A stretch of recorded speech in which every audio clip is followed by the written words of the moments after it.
Hello दोस्तों, very good afternoon. कैसे हैं आप सब लोग। सिविल सर्विसेज हब पर आपका स्वागत है। दोस्तों, इस वीडियो में हम डिस्कस करेंगे द हिंदू का एडिटोरियल एनालिसिस। तो आइए शुरू करते हैं।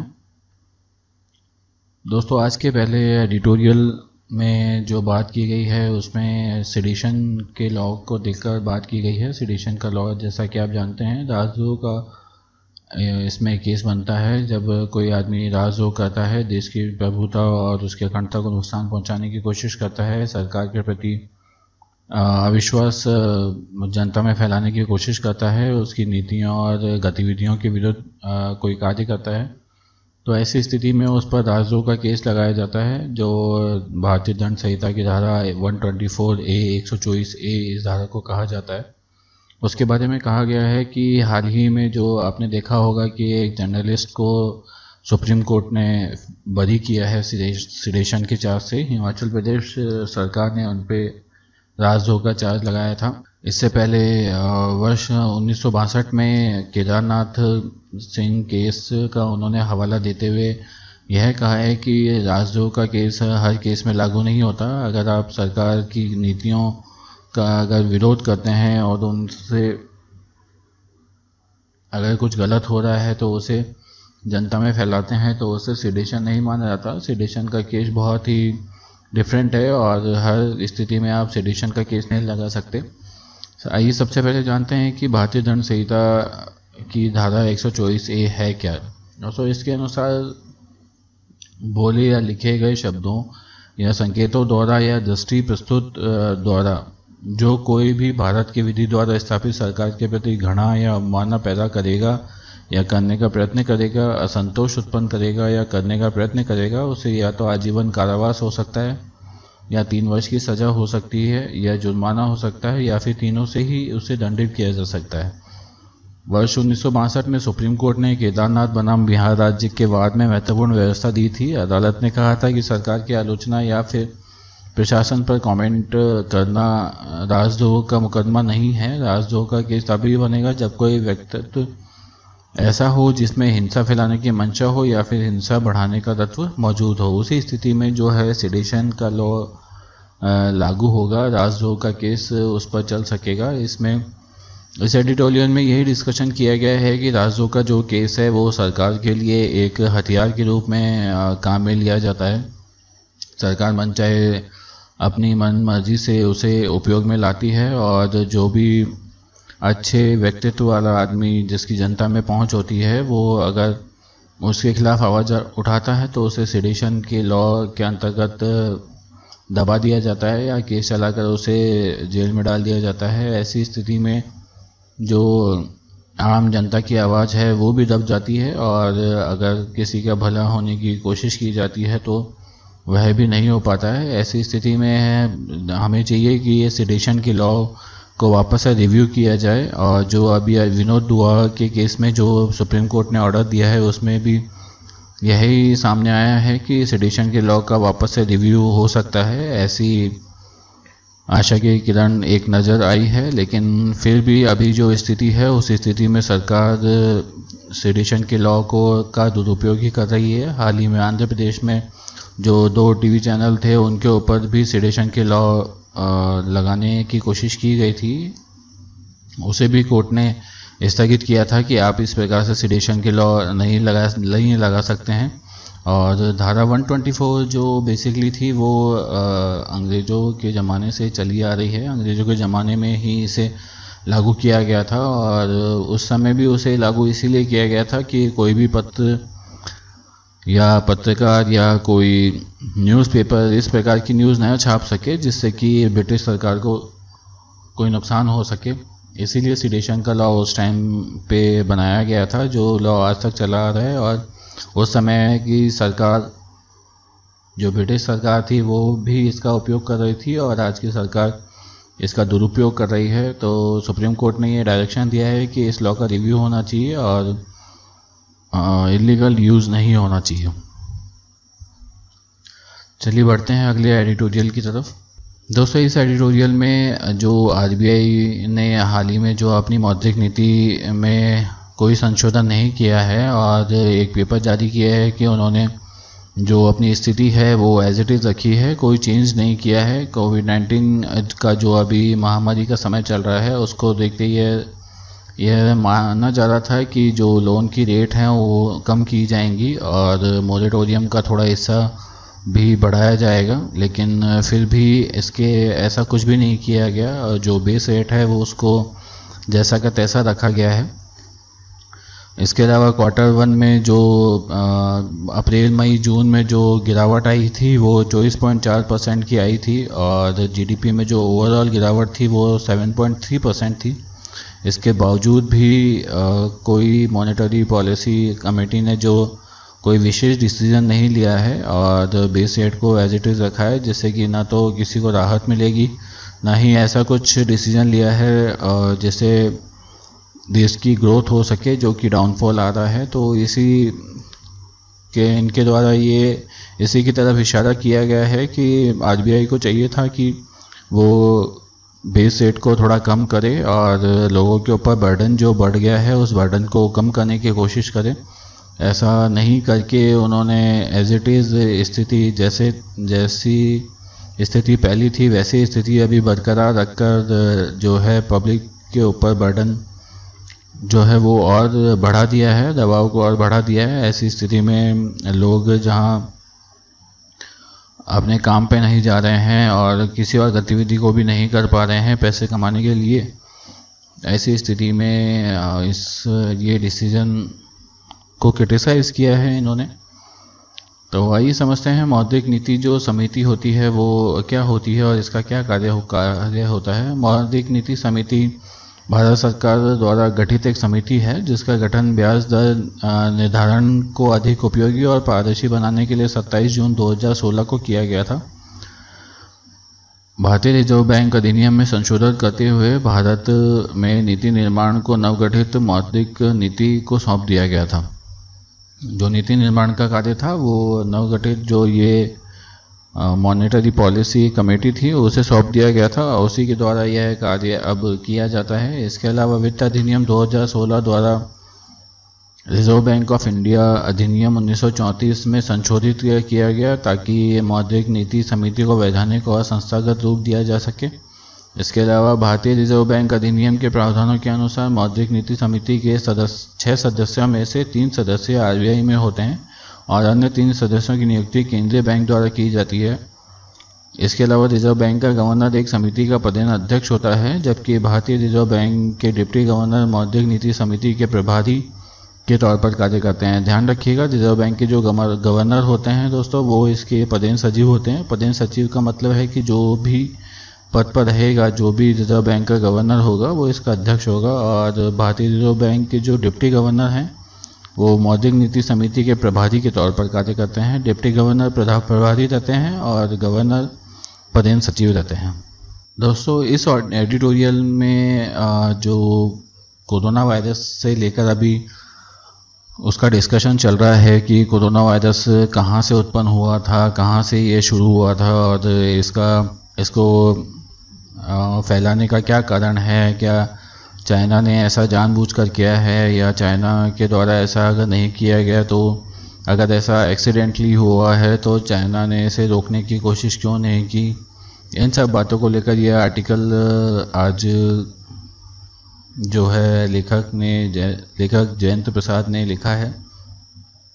इस आर्टिकल में उन्होंने सबसे पहली बात तो यही बताई है कि जो साइंटिफिक पब्लिकेशंस हैं उसमें बढ़ चढ़ कर यह बात लिखी जा रही है, यह बात बोली जा रही है कि जो वुहान इंस्टीट्यूट ऑफ वायरोलॉजी था वहीं से यह वायरस निकला है और वहीं के इस वायरस के कारण जो है दुनिया भर को जो त्रासदी झेलनी पड़ी है वो इसी के कारण झेलनी पड़ी है।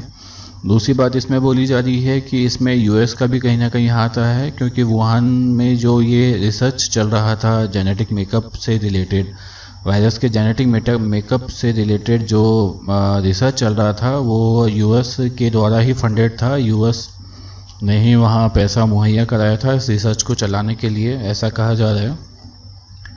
तो यूएस की भी स्थिति इसमें अभी क्लियर नहीं है कि यूएस ने ऐसा क्यों किया था। जो डॉक्टर पीटर डेस्जैक हैं उन्होंने कहा है कि भाई यूएस नेशनल इंस्टीट्यूट ने इसे फंड किया था, जो वुहान इंस्टीट्यूट ऑफ वायरोलॉजी में 2019 में उन्होंने एक इंटरव्यू के दौरान कहा था कि जो सांस रिलेटेड जितने भी कोरोना वायरस हैं उन पे रिसर्च चल रही है और कोई ना कोई नया चीज़ निकल के ज़रूर बाहर आएगा जो ह्यूमन डिजीज़ से रिलेटेड होगा। इस वायरस में जब ये गतिविधियां की जा रही थी तो वुहान इंस्टीट्यूट ऑफ वायरोलॉजी में बायोसेफ्टी लेवल 4 के मानक के अनुसार ही कार्य किया जा रहा था, लेकिन फिर भी उसके पश्चात जो इसमें बोला जा रहा है कि फिर भी यह वायरस कैसे बाहर आया, और अगर वो वायरस बाहर आ गया या कोई लीकेज हुआ या किसी वजह से वो फैल गया तो उसे रोका क्यों नहीं गया। अमेरिका के द्वारा फंडेड इस लेबोरेटरी में और इस प्रोजेक्ट में वुहान के एक जो डॉक्टर थे उन्होंने इसके बारे में सूचना भी दी थी सोशल मीडिया पर, लेकिन उसे भी चाइनीज़ मीडिया और चाइनीज़ सरकार के द्वारा दबाया गया और दबाने के बाद में भी इसका कोई रिज़ल्ट नहीं निकला। ऐसी बात इन्होंने यहाँ कही है कि चाइना के रिएक्शन को भी यहाँ पे सस्पेक्ट के रूप में देखा जा रहा है कि अगर चाइना ने अगर ये जानबूझकर नहीं किया और अगर ये बायो वेपन के रूप में इसे यूज़ में नहीं लिया है, ये सब एक्सीडेंटली हुआ है, तो एक्सीडेंट होने के पश्चात चाइना ने कोई भी ज़रूरी कदम क्यों नहीं उठाया। ज़रूरी कदम अगर चाइना के द्वारा उठाया जाता तो ये वायरस इतना तेज़ी से और विश्व भर में नहीं फैलता। ऐसी बात यहाँ पे बोली जा रही है कि ये चाइना के द्वारा जानबूझ के बनाया गया है। दूसरी बात यह है कि WHO ने भी चाइना को क्लीन चिट दिया है कि नहीं, ये वुहान से नहीं निकला है और चाइना के इसमें कोई रोल नहीं है। WHO ने कि इस बात के बाद में ही यह चीज़ सबसे ज़्यादा गहरी हुई है कि वुहान इंस्टीट्यूट ऑफ वायरोलॉजी से ही यह वायरस निकला है और चाइना का इसमें कहीं ना कहीं हाथ है और इसमें चाइना का इतना कंट्रीब्यूशन है कि यदि उन्होंने इस वायरस को नहीं बनाया है और यह एक्सीडेंटली अगर हुआ है, यह एक दुर्घटना है, तो उस दुर्घटना को रोकने के लिए भी चाइना ने कुछ नहीं किया और जानबूझकर इस वायरस को फैलने दिया ताकि ये विश्व भर में त्रासदी के रूप में उभरे। और हाल ही में जो US के प्रेसिडेंट है जॉन बाइडेन ने कहा है कि आप इसकी जांच कीजिए, और जो डोनाल्ड ट्रंप के समय का यह डिसीजन लिया हुआ है तो उन्होंने कहा है कि आप जांच कीजिए और 90 दिन में मुझे रिपोर्ट सौंपिए। तो 90 दिन में जो US के द्वारा जांच में जो रिपोर्ट आएगी उसे देखना होगा कि वह क्या रिपोर्ट देते हैं। इसके अलावा जो फ्यूचर के इसमें ख़तरे हैं उसको भी हमें देखकर चलना होगा, समझकर चलना होगा कि आज तो यह वायरस एक स्थान से निकला है और आज जो टेक्नोलॉजी का ज़माना है, किसी भी वायरस में या किसी के भी जेनेटिक मेकअप में चेंज किया जा सकता है, चेंज करके उसकी स्थिति को बदल कर उसे कुछ और बनाया जा सकता है। तो ऐसी स्थिति में कोई भयंकर वेपन जो हैं उन्हें की हथियारों की ज़रूरत नहीं है और ये बायोलॉजिकल हथियार ही इसमें बहुत बड़ी भूमिका निभाते हैं। आप देख ही रहे हैं कि कोरोना वायरस ने पूरी दुनिया का क्या हाल किया है। पूरी दुनिया अपने घुटनों पर है और पूरी दुनिया की अर्थव्यवस्था अपने घुटनों पर है। ऐसी स्थिति में एक संधि 1972 में की गई थी, उस संधि का भी अगर चाइना इसमें दोषी पाया जाता है तो संधि का भी उल्लंघन इसमें माना जाएगा। वो संधि जो थी biological and toxic weapon convention था, जो टॉक्सिक वेपन और बायोलॉजिकल वेपन होते हैं, जैविक हथियार से संबंधित यह संधि थी। जैविक हथियारों का उपयोग की मनाही इस संधि में कही गई थी जो कि 1972 में हुई थी और 1975 में इसे लागू कर दिया गया था। अगर चाइना जांच के बाद में अगर इसमें दोषी पाया जाता है तो चाइना को इस संधि के तहत भी जो भी इसके कंसिक्वेंस होंगे वो झेलने पड़ेंगे। तो ऐसी बातें यहाँ पे बोली जा रही है। इसके अलावा दुनिया में ये पहली बार नहीं है कि कोई ऐसा वायरस फैला है कि जिसने एक महामारी का रूप ले लिया है। स्मॉल पॉक्स और कई अन्य ऐसे वायरस हैं जो इसी तरीके से फैले थे, लेकिन उस समय में ये जहाँ से फैले थे उन्होंने इसको रोकने के लिए बहुत बड़ी भूमिका निभाई थी। उन्हें इसको रोकने के लिए बहुत प्रयास किया था और ये सब दुर्घटनावश ही हुआ था। लेकिन चाइना के केस में ऐसी स्थिति नज़र नहीं आती है। चाइना में जो कोरोना से नुकसान है वो भी मिनिमम हुआ है, सब ज़्यादातर वुहान तक सीमित रहा है। जबकि अन्य देशों में यह पूरे देश में फैल गया है और पूरी दुनिया के कोने कोने में फैल गया है। भारत में तो शायद ही कोई ऐसी गाँव को छोड़ के ऐसी शहरों की एक कोई गली होगी जहाँ पर आज तक भी कोई एक केस नहीं मिला हो। ऐसी स्थिति में बायोलॉजिकल वेपन्स को यूज़ में लेना और उन्हें बनाना ये एक बहुत ख़तरनाक हथियार है और इसके बारे में भी लोगों को सोचना चाहिए। और देश के जो बड़े लोग हैं आपस में जो इन्होंने संधि की है इसे ठोस रूप में लागू करना चाहिए, ऐसी बात यहाँ पे बोली जा रही है। आइए समझते हैं जो जैविक हथियारों से संबंधित जो ये 1972 की संधि है उसमें क्या विशेष है। दोस्तों, इस संधि में सामूहिक विनाश के जो हथियारों की एक पूरी श्रेणी के विकास, उत्पादन और भंडारण पर पूर्ण प्रतिबंध लगाया गया है। सामूहिक विनाश जिनसे हो सकता है ऐसे हथियारों पर उत्पादन पर और विकास पर, भंडारण पर संपूर्ण प्रतिबंध लगा दिया गया है, जिससे 10 अप्रैल 1972 को हस्ताक्षर के लिए खोला गया था और 26 मार्च 1975 को लागू किया गया था।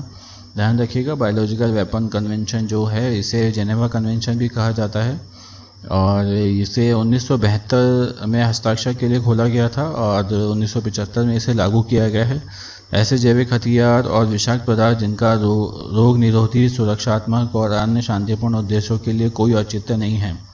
ध्यान दीजिएगा, ऐसे जैविक और विषाक्त पदार्थ, जैविक मतलब बायोलॉजिकल, और पॉइजनस जो पदार्थ होते हैं उनका जो कोई रोग निरोधी, किसी रोग को ख़त्म करने में उनका कोई अहम हिस्सा नहीं है, सुरक्षा प्रदान करने में उनका कोई अहम हिस्सा नहीं है और अन्य शांतिपूर्ण उद्देश्यों में अगर उनका कोई अहम हिस्सा नहीं है तो उनके उपयोग पर संधि के द्वारा रोक लगा दी गई जाती है, ऐसा इस संधि में कहा गया है।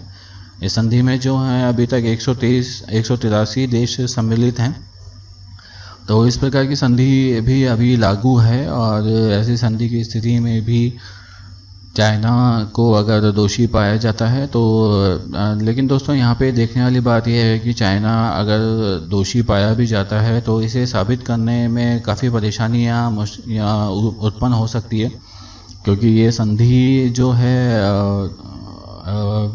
प्रूफ के हिसाब से अपना आगे कार्रवाई करेगी। और वुहान से ही वायरस निकला है या वुहान से वायरस निकलने पर भी चाइना ने ही उसे आगे बढ़ाया है या उसकी मन स्थिति ऐसी थी कि उन्होंने ऐसा जानबूझकर किया है, ऐसा प्रूफ कर पाना बहुत ही मुश्किल होगा। यह भविष्य के गर्भ में है। तो आज के एडिटोरियल एनालिसिस में इतना ही। यह वीडियो आपको कैसा लगा आपको हमें कमेंट बॉक्स में ज़रूर बताइएगा, और कोई आपके पास हमारे लिए सुझाव हो तो उसे भी कमेंट बॉक्स में ज़रूर बताइएगा। दोस्तों, हमारे पेज को लाइक, शेयर और सब्सक्राइब जरूर कीजिएगा। फेसबुक पर, ट्विटर पर और इंस्टाग्राम पर हमें फॉलो कीजिएगा। आज के लिए बस इतना ही। कल आपसे फिर मुलाकात होगी। जय हिंद। Thanks for watching.